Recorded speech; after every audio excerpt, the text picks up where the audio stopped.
जी तो चलिए आज हम अपना लेक्चर नंबर 1 स्टार्ट करते हैं। मेरे पास लेक्चर नंबर 1 के नाम से एक माइक्रोसॉफ्ट एक्सेल की यहाँ पे शीट अवेलेबल है।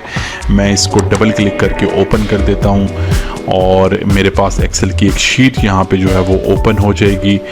आप इसको शीट को ओपन करने का एक और तरीका है कि आप यहाँ पे किसी भी फोल्डर पे जाके राइट क्लिक करें और यहाँ से आप न्यू पे जाएंगे तो यहाँ पे भी आपके पास माइक्रोसॉफ्ट एक्सेल वर्कशीट अवेलेबल होगी।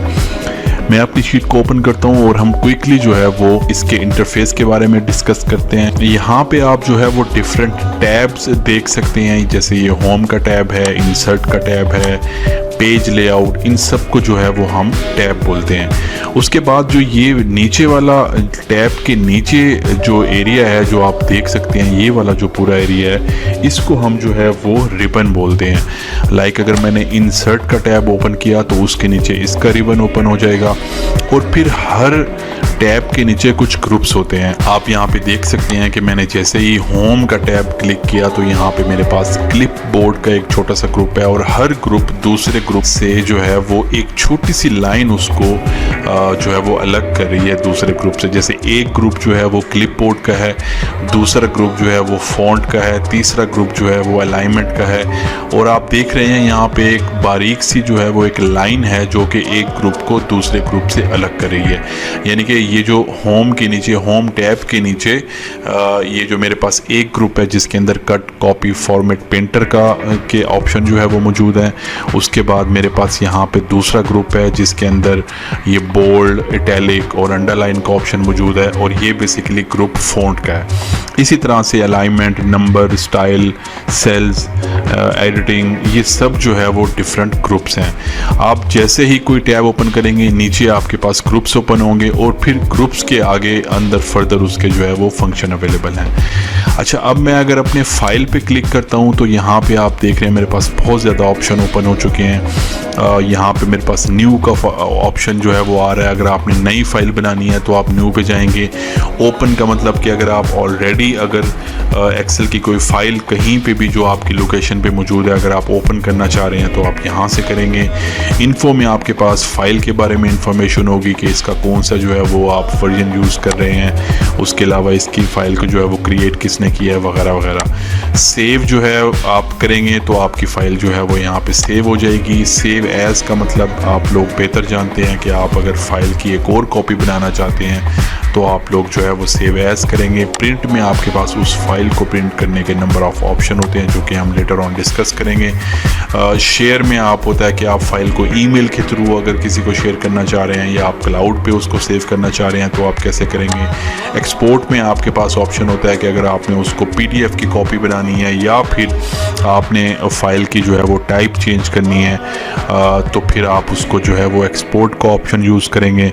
इसी तरह से जो है वो आपके पास पब्लिश का ऑप्शन है जो कि नॉर्मली ज़्यादातर पावर BI में यूज़ होता है। क्लोज से आपकी फ़ाइल क्लोज़ हो जाएगी। तो अब मेरे पास यहाँ पे ये मैंने आपको बता दिया कि ये बेसिकली ये जो ऊपर आपके पास टैब से भी ऊपर का ये जो एरिया आपके पास आ रहा है इसको हम बोलते हैं क्विक एक्सेस टूल बार। ये बेसिकली आपके जो फंक्शंस होते हैं उनमें से आप किसी भी फंक्शन को जो कि आप फ्रीक्वेंटली यूज़ करते हैं आप उसकी शॉर्ट की टाइप जो है वो यहाँ पे बना देते हैं ताकि आपको बार बार जो है वो टैब्स के अंदर जाके वो ऑप्शन खोलना ना पड़े और आपके सामने यहीं पे ही वो ऑप्शन जो है वो अवेलेबल हो जाए।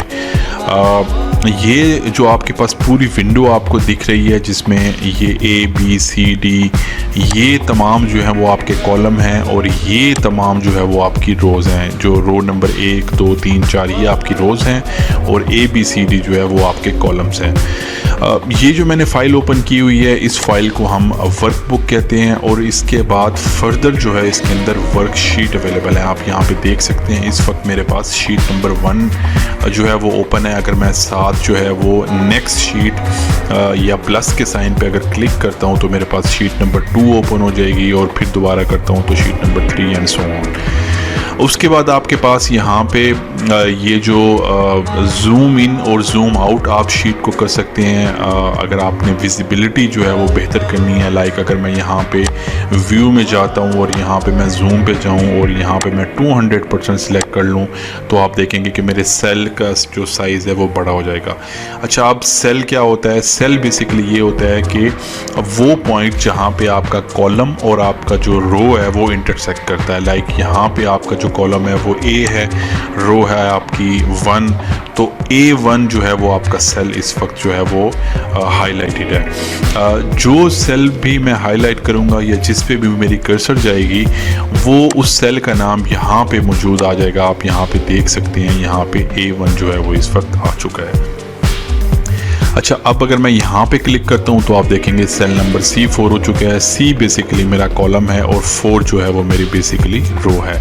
अच्छा, अब अगर मैं इसको मुझे कोई भी सेल सिलेक्ट करना हो तो आप अपने जो आपका कीबोर्ड है उसमें 4 जो एरोज़ आपके आ रहे हैं, जो आपका अपवर्ड एरो है अगर आप उसको प्रेस करेंगे तो आप ऊपर की तरफ जो है वो मूव करेंगे। डाउनवर्ड एरो जो है उसको प्रेस करेंगे तो नीचे की तरफ, राइटवर्ड एरो जो है उससे आप जो है वो राइट की तरफ मूव करेंगे और लेफ़्ट एरो से आप लेफ़्ट की तरफ मूव करेंगे। आप कर्सर जो है वो अपने माउस से भी जो है वो मूव कर सकते हैं, कहीं पे भी आप ले जाके वहाँ पे क्लिक करेंगे तो आपका वो सेल जो है वो ओपन हो जाएगा। अगर आपने एक से ज़्यादा सेल को ओपन करना हो तो आप क्या करेंगे, उस पूरे सेल को जो है वो सिलेक्ट करके डबल क्लिक करके और आप उसको अपना क्लिक छोड़े बगैर जो है वो जहाँ पे भी अपने माउस को मूव करेंगे तो आपकी जो एक से ज़्यादा जो सेल सिलेक्ट होंगे इसको हम रेंज कहते हैं। इस वक्त जो मेरी रेंज है वो मेरी कहाँ से कहाँ तक की है, सबसे पहला जो सेल होगा वहाँ से लेके सबसे लास्ट सेल की। सबसे पहला मेरा सेल कौन सा है इस पूरी रेंज जो मैंने सिलेक्ट की हुई है, मैं इसको कलर कर देता हूँ ताकि आप लोगों को समझने में आसानी हो। मैं होम टैब पे क्लिक करता हूँ और यहाँ पे मेरे पास 2 कलर्स के ऑप्शन मौजूद हैं। पहला जो कलर है ये बेसिकली जो सेल होता है उस सेल को कलर कर देगा। जो दूसरा मेरे पास ये कलर आ रहा है ये फ़ॉन्ट को कलर करेगा। तो अभी मैं जो है वो अपने सेल को कलर करना चाहता हूँ तो मैं इसको येलो कर देता हूँ। अब आप इसमें देख के बताइए कि आपका जो इस पूरी जो मैंने येलो हाईलाइटेड की है ये जो रेंज, इसमें जो सबसे पहला सेल है वो मेरा कौन सा है, वो मेरा C2 का सेल है। अगर मैंने इस C2 के सेल को जो है वो इसकी बॉर्डर लाइन को चेंज करना हो तो मैं क्या करूँगा, मैं यहाँ पे जाऊँगा होम टैब के अंदर मेरे पास बॉटम बॉर्डर के नाम से एक ऑप्शन है। अगर मैं इसके साइड पे छोटा सा जो एरो है इसको क्लिक करूंगा तो मेरे पास नंबर ऑफ ऑप्शन अवेलेबल हो जाएंगे। ये डिफरेंट डिज़ाइंस हैं कि आप अपने बॉर्डर को जो है वो टॉप बॉर्डर करना चाहते हैं, यानी कि सिर्फ ऊपर लाइन आ जाए, लेफ़्ट बॉर्डर यानी सिर्फ लेफ़्ट पे आ जाए, राइट पे आ जाए, ऑल बॉर्डर का मतलब कि वो पूरी जो आपने रेंज सेलेक्ट की हुई है वो तमाम जो है वो बॉर्डर आ जाएँ, थिक बॉर्डर आ जाए। डिफरेंट जो है वो स्टाइल हैं, आपके हिसाब से जो भी आपको ज़रूरत हो तो आप वहाँ पे उसको यूज़ कर सकते हैं। मैं इस वक्त इसको जो है वो थिक बॉर्डर जो है वो यूज़ कर लेता हूँ, आप देख सकते हैं। तो यहाँ पे मेरे पास C2 जो है वो इस वक्त हाईलाइट हो चुका है। तो मेरे पास दोस्तों इस वक्त ये जो येलो मैंने रेंज सिलेक्ट की है इसका सबसे पहला जो सेल है वो C2 है और सबसे लास्ट जो है वो मेरा F का है। अच्छा, अब जो अगर मैं चाहता हूँ कि मैं F वाले F5 जो मेरा सेल है जो मैंने सिलेक्ट इस वक्त किया हुआ है इसमें भी वही बॉर्डर आ जाए जो मैंने C2 में किया है, तो एक तरीका तो ये है कि मैं यहाँ पे जाके अगेन इसको क्लिक कर दूँ। दूसरा ऑप्शन मेरे पास ये है कि मेरे पास ये फॉर्मेट पेंटर का ऑप्शन मौजूद है। ये क्या काम करता है कि ये आपका जो लास्ट फंक्शन परफॉर्म हुआ होता है, अगर आप फॉर्मेट पेंट करते हो तो वही फंक्शन ये जो है अगले सेल में परफॉर्म कर देता है। वो कैसे करता है, अगर मैं C2 को सिलेक्ट करके यहाँ पे फॉर्मेट पेंटर पे क्लिक करता हूँ तो आप देखेंगे इस वक्त मेरे पास मेरा जो कर्सर है उसके साथ एक ब्रश का साइन आ चुका है। अब मुझे कहीं पे भी अगर मैं इसको ले जाके क्लिक करूँगा तो वही मेरे पास फॉर्मेट आ जाएगा जो कि मैंने कॉपी किया होगा। आप देखते हैं मैंने जैसे ही F पे इसको क्लिक करके छोड़ दिया तो आप देख रहे हैं मेरे पास वही फॉर्मेट जो है वो मेरा F पे भी आ चुका है। तो इसका मतलब है कि ये जो मैंने येलो हाईलाइटेड अपने पास पूरी रेंज की थी इसका जो है वो जो सबसे पहला जो सेल है वो क्या था, C2। तो मैं जो है इस सेल का जो नाम है उसको सेल के अंदर लिख भी देता हूँ। तो मैंने यहाँ पे क्लिक, आपने जिस सेल के अंदर भी राइटिंग करनी होगी, टाइपिंग करनी होगी, तो आप उस सेल को सिलेक्ट करोगे और उसके बाद आप या तो डबल क्लिक करके भी उसमें लिख सकते हैं, या आप सिंपल अगर उस सेल को जो है वो सिलेक्ट कर लें तो तब भी आप जो है वो उसमें लिख सकते हैं। मैंने इसमें C2 लिखना है, तो मैं क्या करूँगा, C2 लिख के एंटर जैसे ही प्रेस करूँगा तो मेरे पास जो सेल है वो उससे डाउनवर्ड जो सेल है ऑटोमेटिकली वो सिलेक्ट हो जाएगा। तो अब मैं अपने मेरे माउस जो मेरे कीबोर्ड के जो एरोज़ हैं वहाँ से मैं इस सेल को जो है मूव कर रहा हूँ और यहाँ पे आके मैं इसका भी नाम लिख देता हूँ जो कि F5 है। तो इसका मतलब है कि ये जो मैंने येलो रेंज अपने पास हाईलाइट की थी, इस पूरी रेंज का नाम क्या होगा, इस पूरी रेंज का नाम होगा C2 से लेकर, ये मैंने जो है वो साइन यहाँ पे डाल दिया, C2 से लेके F5, ये इस जो येलो हाईलाइटेड जो मेरे पास रेंज है इसका नाम है। अब आप लोगों को ये वेरीफाई करवाने के लिए कि यही नाम है, मैं क्या करता हूँ, यहाँ पे जो सेल का नाम आता होता है, अगर मैं यही जो C2 और F5 वहाँ पे लिखूँगा तो आप देखेंगे कि येलो हाईलाइटेड जो मेरा एरिया है वो सिलेक्ट हो जाएगा। तो मैं क्या करता हूँ, पहले जो C8 यहाँ पे लिखा हुआ है इसको मैं बैक स्पेस से ख़त्म करता हूँ और यहाँ मैं C2 अपना ये साइन डालता हूँ रेंज वाला और F5 लिख के जैसे ही एंटर प्रेस करूंगा तो आपने देखा मेरे पास वो वाला येलो एरिया जो है वो हाईलाइट हो चुका है, जिसका मतलब है कि मेरी इस रेंज का जो नाम है वो C2 से F5 है। तो ये जो है वो आपको एक बेसिक जो है वो मैंने बताया कि किस तरह से जो है वो आप सेल आपका क्या होता है, आपके कॉलम क्या होते हैं, आपकी जो रोज़ हैं वो क्या होती हैं, आप जो है वो जूम इन और जूम आउट जो है वो आप देख सकते हैं। यहाँ पे आपके पास बॉटम में जो है वो छोटा सा एक जूम इन और जूम आउट का जो है वो ऑप्शन है। अगर आप प्लस पे क्लिक करेंगे तो जूम इन हो जाएगा, अगर आप माइनस पे क्लिक करेंगे तो जूम आउट हो जाएगा। नॉर्मली रिकमेंडेड ये होता है कि आप इसको 100% पे रख के जो है वो काम करें, क्योंकि उसका फ़ायदा ये होता है कि अगर आपने उस शीट को प्रिंट लेना हो या बाकी आपने फॉर्मेटिंग करनी हो तो आपके लिए आसान हो जाता है। लेकिन अभी आपको समझाने के लिए मैं इसको जूम इन कर देता हूँ ताकि आप लोग क्लियरली जो है वो इसको देख सकें। अगर आपने कोई भी फंक्शन यहाँ पे परफॉर्म किया हो तो आप उसको अनडू करना चाहें तो उसका तरीकाकार ये होगा कि आप यहाँ से कंट्रोल Z के थ्रू जो है वो आप उस फंक्शन को अनडू कर सकते हैं। आपने देखा मैंने इसको जूम इन किया था और मैंने जैसे ही कंट्रोल Z किया तो वो जो है मेरा जो जूम इन मैंने किया था उसको उसने अनडू कर दिया। इसके अलावा अगर मुझे यहाँ पे कुछ भी डिलीट करना हो तो उसका तरीकाकार एक ये है कि आप कॉलम जो है वो सिलेक्ट करने के लिए आप पूरे जो कॉलम है, जो ये C कॉलम के ऊपर क्लिक करेंगे। अगर आपने सेल के ऊपर क्लिक किया तो पूरा कॉलम सिलेक्ट नहीं होगा। आप इस अगर कर्सर को देखें तो इस वक्त ये प्लस नुमा एक साइन है।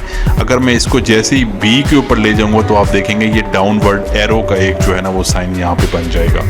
तो अगर ये डाउनवर्ड एरो का साइन बनेगा इसका मतलब ये है कि अब आप क्लिक करेंगे तो आपका पूरा कॉलम जो है वो सिलेक्ट हो जाएगा। इसी तरह से अगर आप रो में जाएंगे तो आप किसी भी रो के ऊपर अपना कर्सर जो है लेके जाएंगे तो आपका राइट वर्ड एरो की तरह का एक साइन जो है वो बन जाएगा, जिसका मतलब है कि अब आपका वो पूरी जो रो है वो सिलेक्ट हो जाएगी। तो मैं जो है इसको डिलीट करता हूँ तो मैं क्या करूँगा, इसको क्लिक करके क्लिक छोड़े बगैर उस पूरी रेंज को जो है वो सिलेक्ट करूँगा और वहीं पे ही मैं ऊपर अपने कॉलम में राइट क्लिक करके यहाँ पे डिलीट का ऑप्शन जो है वो क्लिक करूँगा तो मेरे पास वो तमाम डाटा जो है वो डिलीट हो जाएगा। और अगर मैंने इसको दोबारा से अनडू करना हो तो मैं कंट्रोल Z करूँगा तो मेरे पास वो तमाम जो डिलीट शुदा डाटा है वो वापस आ जाएगा। तो मैं इसको जो है वो अभी डिलीट कर देता हूँ। और अब हम डिस्कस करते हैं कि अगर आपने अपने सेल में कुछ भी लिखना हो और बेसिक एक डाटा आपने बनाना हो तो आप किस तरह से करेंगे। तो सपोज़ करें कि मैं अगर किसी कंपनी का जो है वो डाटा अपने पास बना रहा हूँ और मैंने उस कंपनी की मंथ वाइज जो है वो सेल देखनी है कि कितनी हो गई है, तो उसके लिए मुझे क्या करना होगा। उसके लिए मुझे ये करना होगा कि मुझे सबसे पहले यहाँ पे मंथ जो है ना वो टाइप करना होगा उसके बाद मैंने यहाँ पे जो है वो ये टाइप करना होगा। नेक्स्ट सेल में जाने के लिए आप टैब जो है वो अगर प्रेस करेंगे तो आप जो है वो नेक्स्ट सेल की तरफ जो है वो चले जाएंगे। और उसके बाद जो है वो मैं यहाँ पे लिख देता हूँ कि उसका सपोज करें कि मैं टैक्स का स्टेटस देखना चाह रहा हूँ, मेरे पास जो है वो उस टेन्योर में, उस मंथ में कितनी टैक्स रजिस्टर्ड पार्टियाँ थी और कितनी नॉन टैक्स रजिस्टर्ड पार्टियाँ थी। तो मैं यहाँ पे टैक्स रजिस्टर्ड पार्टीज़ लिख देता हूँ। अब अगर आप टैब प्रेस करेंगे तो आप देखेंगे कि ये जो मैंने टेक्स्ट लिखा है ये मेरा उस सेल की लेंथ जो जितनी भी है उससे ज़्यादा है। तो आपको लग रहा होगा कि इस वक्त ये टैक्स रजिस्टर्ड पार्टी जो है वो ई कॉलम और डी कॉलम दोनों में आ चुका है, लेकिन ऐसा हरगिज़ नहीं है। अगर मैं यहाँ पे लिख देता हूँ, सपोज करें नॉन टैक्स रजिस्टर्ड पार्टीज़, और मैं इसको एंटर करता हूं तो मेरा जो कर्सर है वो नीचे की तरफ आएगा। अब आप देख सकते हैं तो यहाँ पे सिर्फ टैक्स रजिस्टर भी पूरा लिखा हुआ जो है वो नहीं आ रहा, और उसके बाद जो है वो इसी तरह से नॉन टैक्स रजिस्टर्ड पार्टी जो है वो ई और एफ दोनों में चला गया है। अच्छा, अब नेक्स्ट आगे मूव करने से पहले मैं आपको बता दूं फार्मूला बार के बारे में। ये वाला जो मेरा जिसमें ये लिखा हुआ छोटी सी जो विंडो है जिसके अंदर टैक्स रजिस्टर पार्टी लिखा हुआ आ रहा है, इसको हम बोलते हैं फार्मूला बार। आप जो कुछ भी सेल के अंदर टाइप करते हैं वो फार्मूला बार के अंदर आ जाएगा।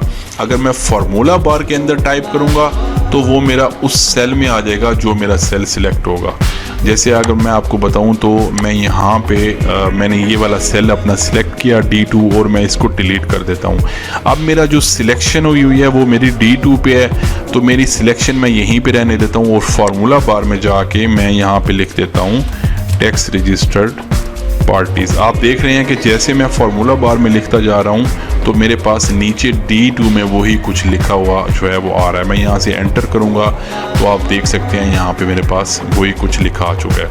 अच्छा, अब अगर आपने उसकी लेंथ को जो है वो एडजस्ट करना हो टेक्स्ट की, उसको सेल के अंदर रखना हो, तो उसका एक तरीकाकार ये है कि आप क्या करेंगे कि D और E के दरमियान जब अपनी कर्सर लेके आएंगे तो वो डाउनवर्ड एरो से प्लस के साइन में चेंज हो जाएगा। जैसे ही आप उसके सेंटर में लेके आएंगे, D और E के दरमियान लेके आएंगे अपनी कर्सर को, तो वो प्लस के साइन में जो है वो कन्वर्ट होगा। अब अगर आप डबल क्लिक करेंगे तो ऑटोमेटिकली जो है वो जितनी भी लेंथ होगी वो सेल उतनी लेंथ के मुताबिक एडजस्ट हो जाएगा। आप इसको मैनुअल भी एडजस्ट कर सकते हैं। लाइक आप जैसे ही कर्सर इस दोनों के दरमियान लेके आएंगे और यहाँ पे आप इसको डबल क्लिक करके और अपनी कर्सर छोड़े बगैर इसकी लेंथ जो है वो मैनुअली भी एडजस्ट कर सकते हैं।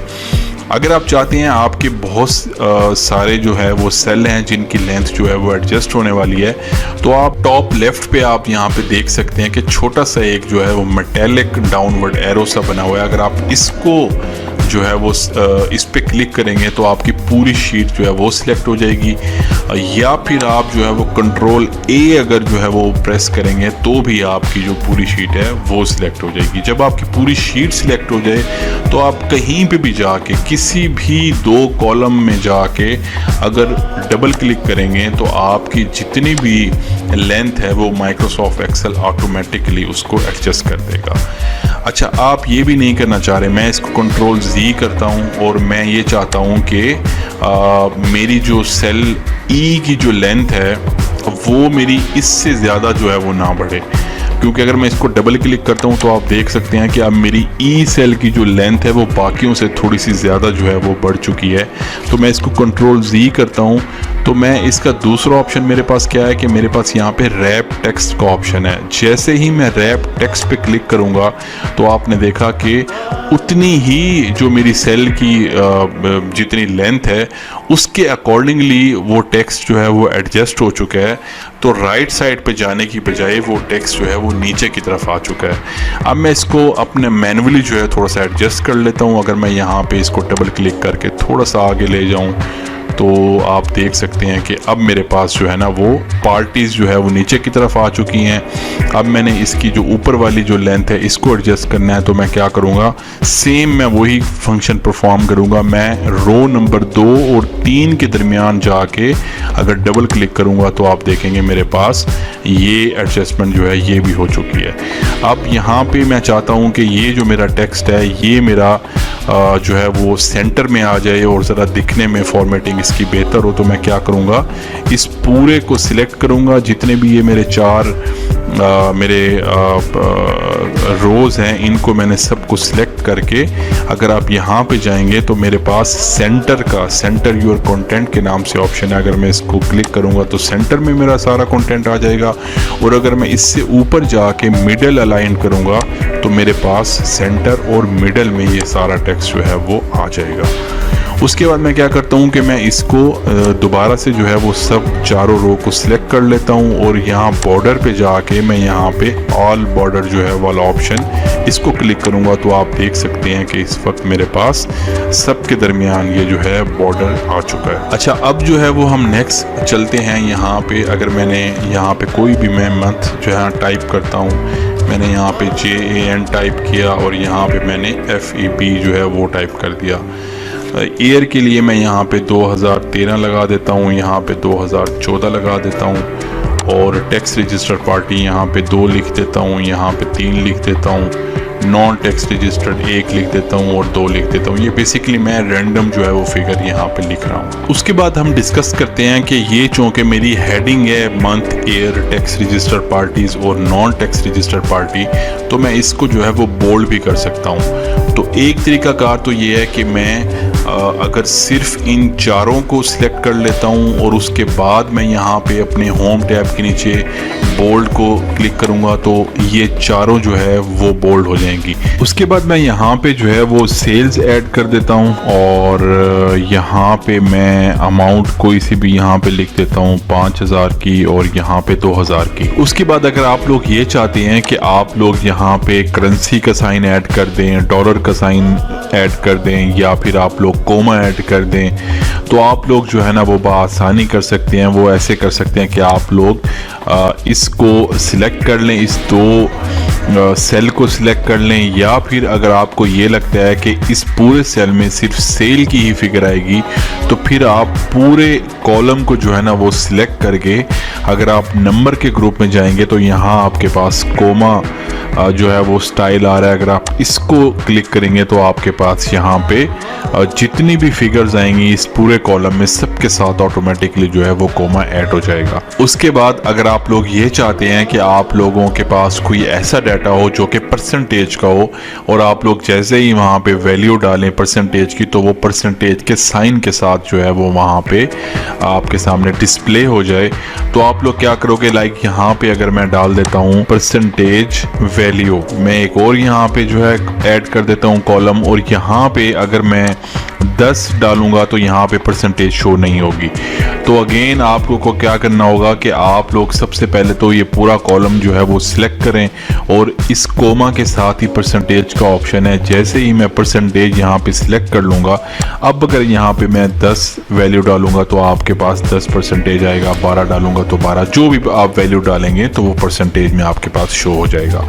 अगर आप लोग ये चाहते हैं कि आपकी वैल्यू के साथ डॉलर का साइन आ जाए, लाइक जो करेंसी अगर आप ऐड करना चाहते हैं वो आ जाए, तो आप लोग अगेन पूरा जो है वो कॉलम सिलेक्ट करें, और आपके पास यहाँ पे तीसरा जो ऑप्शन है वो आपका करेंसी की वैल्यू का है। यहाँ पे सबसे टॉप पे यूनाइटेड स्टेट की करेंसी डॉलर का साइन आ रहा है। मैं जैसे ही ये यहाँ पे पुट करता हूँ आपके पास करेंसी की वैल्यू जो है वो डॉलर में आ जाएगी। अब मसला ये है कि यहाँ पे ये जो है वो डेसिमल की वैल्यू भी दे रहा है। आप देख सकते हैं यहाँ पे 0.00 भी ऐड हो चुका है, जो कि मुझे नहीं चाहिए। तो मैं क्या करूँगा, यहाँ पे मेरे पास 2 ऑप्शन है, एक है इंक्रीज डेसिमल, एक है डिक्रीज डेसिमल। इस केस में मैं डिक्रीज डेसिमल करूँगा तो आप देखेंगे कि वो पॉइंट के बाद 00 जितनी भी वैल्यू है वो यहाँ पे ख़त्म हो चुकी है। अगर आप चाहते हैं कि आपके पास वैल्यू जो है वो डेसिमल के साथ आए, तो जितने पॉइंट्स के साथ आप उसको ऐड करना चाहें आप इंक्रीज डेसिमल के साथ जो है उसको ऐड कर सकते हैं। नेक्स्ट जो हमारे पास ऑप्शन है वो मर्ज एंड सेंटर का हम देख लेते हैं। मर्ज एंड सेंटर हम कब यूज़ करते हैं, लाइक अगर मेरे पास ये जो सारा डाटा है ये ABC लिमिटेड कोई कंपनी है, इसका डाटा मेरे पास जो है वो मौजूद है। अगर आपने अपना पूरा जो रो है, या तो आप उसको अपनी माउस की कर्सर से भी सिलेक्ट कर सकते हैं। अगर आप उसको कीबोर्ड से सिलेक्ट करना चाहते हैं तो उसके लिए आपको क्या करना होगा, आपको शिफ्ट प्रेस करना होगा, और आपको अपनी जो राइट एरो है उसको आप प्रेस करते जाएंगे तो आप राइट की तरफ आते जाएंगे। अगर आप शिफ्ट डाउनवर्ड एरो पे क्लिक करेंगे तो आप नीचे की तरफ आते रहेंगे। तो इस केस में जो है वो मैं क्या करूँगा कि मैं राइट की तरफ मूव करूंगा और यहाँ पे मैं चाहता हूँ कि मेरे पास ABC लिमिटेड जो है वो पूरा सिर्फ एक ही यहाँ पे जो रो में जो है वो आ जाए। तो मैं क्या करता हूँ, यहाँ पे मर्ज एंड सेंटर जैसे ही करूँगा तो मेरे पास यहाँ पे ABC लिमिटेड जो है वो यहाँ पे लिखा हुआ आ जाएगा। अब मैं यहाँ पे इसका कलर जो है वो चेंज कर देता हूँ, यहाँ पे मैं इसको येलो कलर कर देता हूँ। तो आप देखेंगे मेरे पास यहाँ पे पूरी जो रो है वो इस वक्त सिंगल रो में कन्वर्ट हो चुकी है और उसका कलर मैंने येलो कर दिया है। अब यहाँ पे जो मेरे पास दूसरा ऑप्शन था फ़ॉन्ट कलर का, जो उस वक्त मैंने आपको बताया था, वो ये था कि अब यहाँ पे मेरे पास सेल का कलर तो येलो हो चुका है, लेकिन अगर मैं ABC लिमिटेड का कलर चेंज करना चाहता हूँ तब मुझे जो है वो फ़ॉन्ट कलर सिलेक्ट करना पड़ेगा। या आप अगर मज़ीद कलर चाहते हैं तो यहाँ से आप कोई भी कलर सिलेक्ट कर सकते हैं। आप देख सकते हैं मैंने जैसे ही रेड सिलेक्ट किया तो मेरे पास ABC लिमिटेड रेड कलर में आ गया और मेरे पास सेल का कलर जो है वो यहाँ पे येलो कलर में आ चुका है। अब अगर आप चाहते हैं कि आप अपना डाटा जो है, जो भी आप टेक्स्ट आपने लिखा हुआ है, अगर आप उसका साइज इंक्रीज करना चाह रहे हैं तो आप यहाँ से इंक्रीज कर सकते हैं। आप यहाँ से भी जो है वो साइज को चेंज कर सकते हैं। उसके अलावा आप वो जो इसकी अलाइनमेंट है, अगर आप यहाँ पे जाएंगे ओरिएंटेशन में तो आपके पास डिफरेंट ऑप्शन है। अगर आप इसको क्लॉकवाइज को सिलेक्ट करेंगे तो आपके पास इस तरह से जो है वो डाटा आ जाएगा। अगर आप इसको वर्टिकली टेक्स्ट करेंगे तो इस तरह से आ जाएगा। डिफरेंट जो है वो आपके पास टेक्स्ट के जो है वो स्टाइल हैं, आपको जो भी सिलेक्ट करना हो आपके काम के हवाले से आप उसको सिलेक्ट कर सकते हैं। उसके बाद हम यहाँ पे अगर आपने किसी भी, ये जो मेरे पास हेडिंग है, अगर मैंने इनका जो है वो फॉर्मेट चेंज करना हो, अगर मैंने इनके जो स्टाइल हैं सेल के वो चेंज करना हो, आप यहाँ पे देख सकते हैं बाय डिफ़ॉल्ट एक्सेल में जो है वो डिफरेंट स्टाइल है। इसके बारे में हम लेटर ऑन जो है वो डिटेल में बात करेंगे कि आप कैसे जो है वो अपना स्टाइल भी यहाँ पे क्रिएट कर सकते हैं। But for the time being यहाँ पे जो अवेलेबल स्टाइल हैं उनमें से भी अगर आपने कोई स्टाइल अपनी हेडिंग का लेना हो तो आप यहाँ से जो है उसको सिलेक्ट कर सकते हैं। उसके बाद हम डिस्कस करते हैं कि अगर आपके पास ये एक डाटा जो है वो मौजूद है और आप चाहते हैं कि आप इसका प्रिंट आउट जो है ना वो लें, तो आपको उससे पहले कुछ बेसिक चीज़ों का ख्याल करना पड़ेगा। आपको जो गैर ज़रूरी स्पेसेस हैं वो पहले ख़त्म करनी होंगी और आपको कोशिश करनी होगी कि आप अपना डाटा जो है वो इस तरह से प्रेजेंट करें ताकि आप उसका जब प्रिंट लें तो वो तमाम जो डाटा है वो एक पेज पे एक अच्छी प्रेजेंटेशन के साथ जो है वो प्रिंट आउट हो सके। जैसे इस केस में अगर मैं देखूं तो ये जो टेक्स्ट रजिस्टर पार्टी है, इसमें ये सेल जो है इसकी लेंथ थोड़ी मुझे ज़्यादा लग रही है। तो मैं क्या करता हूं कि मेरे पास एक ऑप्शन है कि मैं मैन्युअली जो है इसको थोड़ा सा इसकी लेंथ को कम कर दूं, लेकिन अब मैं देखूंगा तो मेरे पास टेक्स्ट पूरा नहीं आ रहा। तो उसके लिए मेरे पास क्या ऑप्शन है कि मैं यहाँ से रैप टेक्स्ट कर देता हूँ। तो आप देखेंगे मेरे पास इस फॉर्म में जो है वो डाटा आ चुका है। नेक्स्ट मेरे पास इसकी लेंथ भी थोड़ी सी ज़्यादा है तो मैं इसको थोड़ा सा मैन्युअली और कम कर देता हूँ। उसके बाद मेरे पास जो सेल है उसकी जो सेल है उसको भी मैं थोड़ा सा मैन्युअली जो है डिक्रीज कर देता हूँ। मंथ पे मैंने जैसे ही डबल क्लिक किया तो उसने ऑटोमेटिकली अपनी जो लेंथ है उसकी सेल की उसको वो खुद ही एडजस्ट कर लेगा। लाइक अगर ईयर की मैंने जो है वो सेल की लेंथ को एडजस्ट करना हो तो एक तरीका तो ये है कि मैं मैन्युअली जो है वो आगे पीछे सेल को करता रहूँ। दूसरा तरीका ये है कि अगर मैं C और D के दरमियान डबल क्लिक करूंगा तो ऑटोमेटिकली जो उसकी लेंथ है वो एडजस्ट हो जाएगी।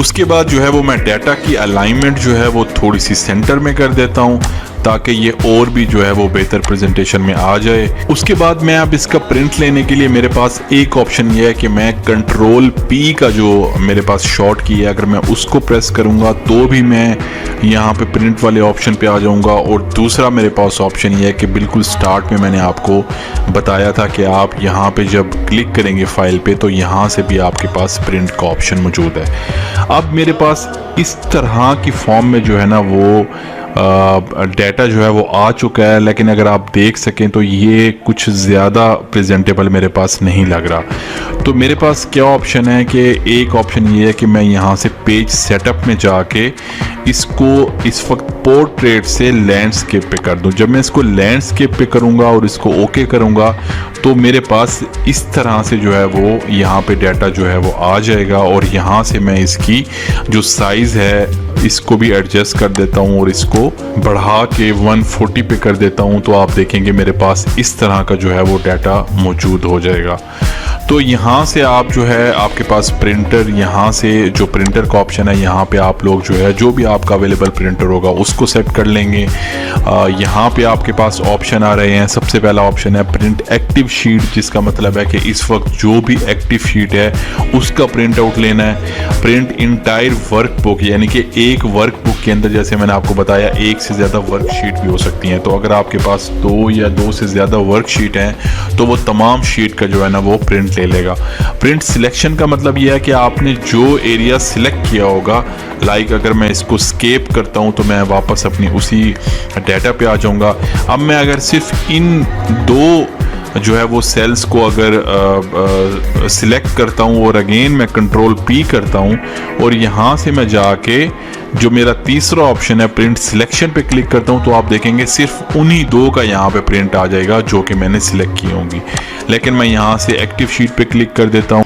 कुछ जो है यहाँ पे जो आपके पेजेस होते हैं A4 साइज़ होता है, डिफरेंट आपके पेज के साइज़ होते हैं, डिपेंड करता है आपकी रिक्वायरमेंट क्या है। तो यहाँ से आप इसको प्रिंट आउट कर सकते हैं और अपना जो डाटा है उसको हार्ड फॉर्म में जो है ना वो लेके आ सकते हैं। नेक्स्ट हम डिस्कस करते हैं कि आप यहाँ पे एक्सेल में फार्मूला जो है वो कैसे डिज़ाइन कर सकते हैं। फार्मूला डिज़ाइन करने का जो बेसिक आपके पास असूल है वो ये है कि आपको फार्मूला जो है वो टाइप करने से पहले इज़ इक्वल टू का साइन जो है ना वो ऐड करना पड़ता है, या आपको जो है वो प्लस का साइन जो है ना वो आपको सबसे पहले लगाना पड़ता है किसी भी फार्मूला को एक्टिवेट करने के लिए।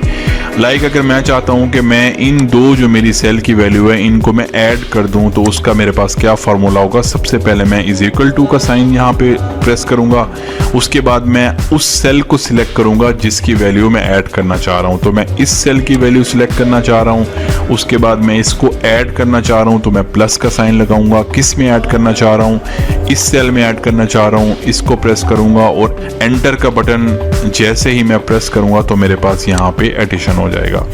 अब आप देख सकते हैं कि मेरे पास जो इस वक्त सॉल्यूशन जो है वो तो 3 आ रहा है, लेकिन जो इसके बैक एंड पे जो फार्मूला यूज़ हो रहा है वो यहाँ फार्मूला बार में आप देख सकते हैं। अगर आपने देखना हो यहाँ सेल के अंदर के क्या फार्मूला यूज़ हुआ है तो आप उसी सेल के अंदर अगर डबल क्लिक करेंगे तो भी आपके पास जो है वो फार्मूला ओपन हो जाएगा और वो आपको बताएगा कि कौन कौन से 2 सेल जो है वो आपके सिलेक्ट हो चुके हैं। यहाँ D3 जो है वो ब्लू कलर में है और यहाँ पे जो D3 है वो ब्लू कलर में है, E3 रेड कलर में है और E3 यहाँ पे रेड कलर में है।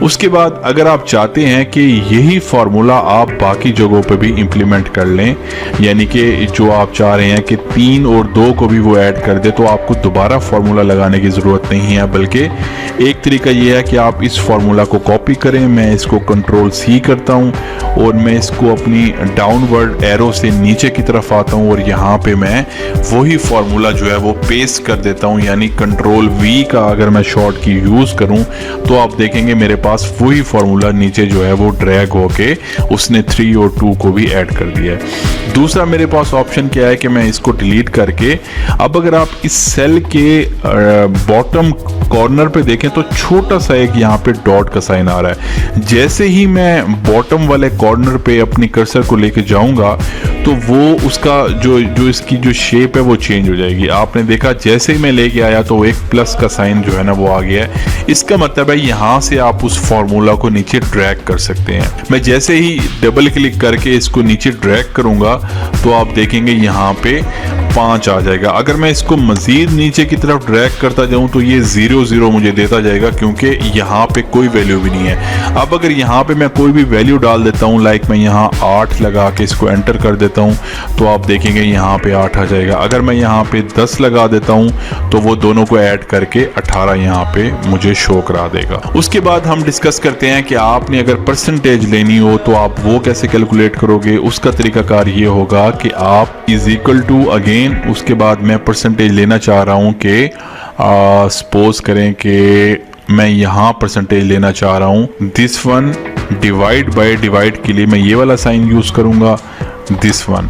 इसको जैसे ही मैं एंटर प्रेस करूंगा तो मेरे पास 0.5 आ चुका। अब ये बेसिकली मुझे परसेंटेज वैल्यू में चाहिए। बेसिकली ये 50% है, लेकिन यहाँ पे 0.5 आ चुका है, तो मुझे 50% इसको डिस्प्ले करना है। तो मैं क्या करूँगा, जैसे पहले मैंने आप लोगों को बताया था कि आपने उस सेल को सिलेक्ट करें या इस पूरे कॉलम को सिलेक्ट करें और यहाँ पे परसेंटेज वाला जो आपका ऑप्शन है इसको आप क्लिक करेंगे तो आपके पास 50% आ जाएगा। अब अगर आप इस फॉर्मूला को नीचे ड्रैग कर देंगे तो आपके पास अगेन जो है वो जहां जहां पे वैल्यू आ रही होगी वहां पे तो आपके पास आंसर आ जाएगा, लेकिन जहां पे वैल्यू नहीं आ रही वहां पे एरर आ जाएगा। यहाँ पे एरर क्यों आया, क्योंकि यहाँ पे ब्लैंक सेल है, तो वो ब्लैंक को ब्लैंक से जब डिवाइड कर रहा है तो उसने यहाँ पे एरर दे दिया। अगर मैं यहाँ पे भी कोई वैल्यू लिख देता हूँ, यहाँ पे 5 लिख देता हूँ, यहाँ पे मैं 9 लिख देता हूँ, तो आप देखेंगे यहाँ पे परसेंटेज की वैल्यू जो है वो यहाँ पे चेंज हो रही है। तो इस तरह से जो है वो आपने अगर मल्टीप्लाई करना हो तो उसका क्या तरीकाकार होगा, आप अगेन इज इक्वल टू आप लगाएंगे 1, मल्टीप्लाई के लिए आप स्टेरिक का साइन यूज करेंगे और आप जिससे आपने मल्टीप्लाई करना हो आप उसको यहाँ से मल्टीप्लाई कर देंगे। जैसे ही एंटर करेंगे तो आपके पास 2 मल्टीप्लाई बाय 1 2 सोल्यूशन आ जाएगा और अगेन आप इसको ड्रैग करेंगे तो आपके पास जो सोल्यूशन है वो यहाँ पे शो हो जाएगा। नेक्स्ट हम डिस्कस करते हैं कि आप जो है वो फिल्टर का साइन जो है वो कैसे यूज कर सकते हैं। फिल्टर बेसिकली यूज होता है जब आपको सपोज करें कि मेरे पास ये डाटा रेंज है तो मुझे सिर्फ जनवरी का डाटा देखना है, मुझे फरवरी का डाटा नहीं देखना। तो उसके लिए मैं क्या करूंगा, मैं यहाँ पे फिल्टर लगाऊंगा। फिल्टर कैसे लगाऊंगा, फिल्टर का तरीकाकार ये है कि आप उस सेल को सिलेक्ट करेंगे जहां पे आपने फिल्टर यूज करना है। तो मुझे अगर इन सब जगह पे फिल्टर यूज करना है तो मैं उन सबको पहले सिलेक्ट कर लूंगा। उसके बाद मैं यहाँ पे जाऊंगा सॉर्ट एंड फिल्टर पे, इसको ओपन करूंगा और मेरे पास यहाँ से फिल्टर का ऑप्शन आ रहा है, इसको मैं क्लिक करूंगा तो आप देखेंगे मेरे पास हर जगह पे एक छोटा सा फिल्टर यहाँ पे आ चुका है। अगर मैं इसको कलर जो है वो इसका ख़त्म कर दूँ, यहाँ से सेल का कलर में मैं जाके नो फिल कर देता हूं ताकि आप लोगों को फिल्टर जो है वो विजिबल हो जाए। अब अगर आप इसको ये जो आपके पास फिल्टर आ चुका है, अगर आप इसको क्लिक करेंगे तो आपके पास जितने भी इस केस में मेरे पास चूंकि मंथ है और अदरवाइज आपके पास जितनी भी डिटेल होगी उसके नीचे वो तमाम जो है वो उस फिल्टर के अंदर शो हो जाएंगे। मुझे जो है यहाँ पे सपोज करें कि जनवरी का डाटा चाहिए तो मैंने सिर्फ जनवरी को यहाँ पे सिलेक्ट करके ओके करूँगा तो अब मेरे पास सिर्फ जनवरी का डाटा आएगा। उसके अलावा जितना भी मेरे पास डाटा होगा वो तमाम का तमाम जो है वो हाइड हो जाएगा। अब वो डाटा हाइड कैसे हुआ आप देख सकते हैं, यहाँ पे एक नंबर मेरे पास जो रो नंबर आ रहा है वो 1 आ रहा है, 2 आ रहा है, 3 आ रहा है और उसके बाद 10 आ रहा है। इसका मतलब है 3 और 10 के दरमियान मेरी जितनी भी रो हैं वो तमाम की तमाम जो हैं वो इस वक्त हाइड हो चुकी हैं। उनको अनहाइड करने का एक तरीका ये है कि अगेन मैं यहाँ पे जाके क्लियर फिल्टर फ्रॉम मंथ कर दूं तो मेरे पास वो तमाम जो मेरी रोज़ हैं हाईलाइट हो जाएंगी अगेन। नेक्स्ट हम डिस्कस करते हैं कि अगर आपके पास ज़्यादा डाटा हो, लाइक अगर मैं यहाँ पे इसको डिलीट कर देता हूँ, मैं इस तमाम रो को सिलेक्ट करता हूँ और यहाँ पे मैं इसका डिलीट का ऑप्शन यहाँ पे प्रेस कर देता हूँ तो मैं यहाँ पे बाकी डाटा भी ऐड कर देता हूँ ताकि हम इसको डिटेल में जो है वो डिस्कस कर सकें। जी, तो आपने देखा मैं यहाँ पे जनवरी फरवरी के बाद मैंने तमाम जो मेरे पास मंथ है मार्च अप्रैल मई जून जुलाई और यहाँ पे मैं इसी तरह ईयर भी अपने जो है ना वो बढ़ाता गया हूँ। जैसे ही मैं नीचे की तरफ आता रहूँगा तो आप देखेंगे मेरे पास जो मेरे मेन हेड हेडिंग है वो विजिबल नहीं होगी। तो उसके लिए क्या तरीकाकार ये है कि लाइक मुझे इस वक्त इस एग्जाम्पल में अपने इस वाली जो हेडिंग है इसको फ्रीज करना पड़ेगा, ताकि मैं नीचे आऊं तो ये वाली जो मेरे पास हेडिंग है ये फ्रीज रहे, ये कहीं मूव ना करे, ताकि मुझे पता चलता रहे कि मैं इस वक्त किस हेडिंग के अंडर मौजूद हूँ। तो फ्रीज करने का तरीकाकार ये है कि आपने जिस हेडिंग को या जिस सेल को फ्रीज करना हो उससे नीचे वाले सेल में आप आ जाएं। लाइक मुझे इस वक्त इस सेल को जो है वो फ्रीज करना है, तो मैं उससे नीचे वाले सेल पे आऊँगा और यहाँ से मैं व्यू पे जाऊँगा और मेरे पास यहाँ पे फ्रीज पेन का एक ऑप्शन आ रहा है। मैं इसको ओपन करूँगा और यहाँ से फ्रीज पेन को जैसे ही सिलेक्ट करूँगा तो आप देखेंगे कि मेरी ये जो हेडिंग है इसके नीचे एक छोटी सी लाइन आपको यहाँ पे फील हो रही होगी, ये वाली। मैं आपको ये ज़्यादा विजिबल करवाने के लिए क्या करता हूँ कि अगर मैं ये ग्रिड लाइन को अनचेक कर देता हूँ तो आप देखेंगे कि मेरे जो सेल्स थे वो यहाँ पे तमाम ख़त्म हो चुके हैं। तो आपको अब ये जो लाइन है ये थोड़ी ज़्यादा विजिबल होगी। अब मैं अगर नीचे की तरफ आऊँगा तो आप देखेंगे कि मैं जितना नीचे आता रहूँगा मेरा जो हेडिंग थी वो मेरी इस वक्त फ्रीज़ हो चुकी है और मुझे पता है कि इस वक्त मैं, ये मेरा मंथ का कॉलम है, ये मेरे ईयर का है, ये रजिस्टर्ड पार्टी है, ये मेरी सेल का कॉलम है और ये मेरी परसेंटेज का कॉलम है। उसके अलावा आप अपनी जो फार्मूला बार है उसको भी हाइड कर सकते हैं। यहाँ आप व्यू के नीचे अगर फार्मूला बार पे क्लिक करेंगे तो आपकी फार्मूला बार जो है वो हाइड हो जाएगी। इसी तरह अगर आप हेडिंग को जो है वो क्लिक कर देंगे तो आप देख सकते हैं इस वक्त आपकी जो रो और कॉलम नंबर है वो आपके जो है वो हाइड हो चुके हैं।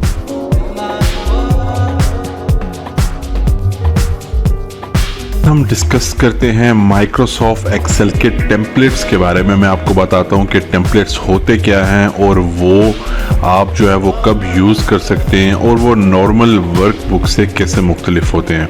ये जो इस वक्त आप लोग वर्कबुक देख रहे हैं ये एक सिंपल एक्सेल की फ़ाइल है जिसको हम वर्कबुक बोलते हैं, और टेम्पलेट्स होते हैं जो प्री डिज़ाइंड फॉर्मेट होते हैं जो कि आप अपने पास सेव रखते हैं, और अगर उसी तरह का काम आपको दोबारा करना हो तो बजाय इसके कि आप नए सिरे से वो दोबारा फॉर्मेट डिज़ाइन करें, आपने जो पीछे अपने पास ऑलरेडी वो जो फॉर्मेट डिज़ाइन किया होगा और अपने पास टेम्पलेट की फॉर्म में सेव किया होगा, आप उसको ओपन करेंगे और उसके ऊपर दोबारा जो है वो अपना काम स्टार्ट कर देंगे। माइक्रोसॉफ्ट एक्सेल जो है वो बाय डिफ़ॉल्ट आपको बहुत सारे टेम्पलेट्स भी ऑफ़र करता है, और मैं आपको बताता हूँ कि आप उनको कैसे एक्सेस कर सकते हैं। आप लोग जो है वो फाइल पे क्लिक करें और इसके अंदर आप देख सकते हैं कि माइक्रोसॉफ्ट एक्सेल ने बाय डिफ़ॉल्ट अपने अंदर बहुत ज़्यादा जो है वो टेम्पलेट्स सेव कर रखे हैं। आप लोग इनको भी यूज़ कर सकते हैं। अगर आप यहाँ पे सजेस्टेड सर्चेज में आएंगे तो यहाँ पे स्पेसिफिक कैटेगरी से रिलेटेड टेम्पलेट्स भी अवेलेबल हैं। लाइक अगर आप लोगों को